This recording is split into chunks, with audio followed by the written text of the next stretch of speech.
అందరికీ praise lord. ఫిబ్రవరి 3 ఈరోజు దేవుని వాగ్దానము. పర్వతములు తొలగిపోయినను, మెట్టలు తత్తరిల్లెనను, నా కృప నిన్ను విడిచిపోదు. యెషయా 54:10 దేవుని కృప అనేది అది ఎంతో విలువైనది. దేవుడు మన పట్ల చూపే కృప ఈ భూమి మీద ఉన్న విలువైన వాటిలో ఏది దానితో సరికాదు. పర్వతాలు లాంటి మనుషులు, అండగా ఆధారంగా ఉన్న మనుషులు నిన్ను విడిచిపెట్టవచ్చు.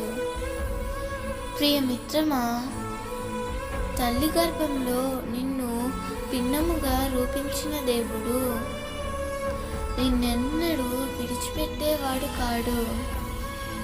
ఆయన కృప శాశ్వతమైనది.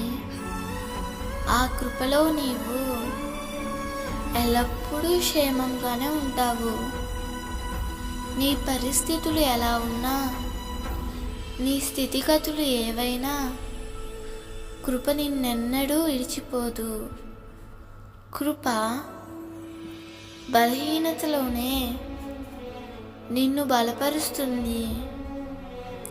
కఠినమైన పేదరికంలో కూడా కృప దేవునిలో ఆనందించేలా చేస్తుంది. మనుషులు నిన్ను విడిచిపెట్టారని నీవెన్నడూ బాధపడవద్దు. నిన్నెన్నడూ విడిచిపెట్టని కృపను బట్టి ఎల్లప్పుడూ సంతోషంగా ఉండు.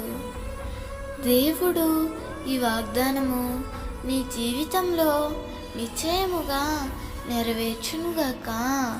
ఆమేన్.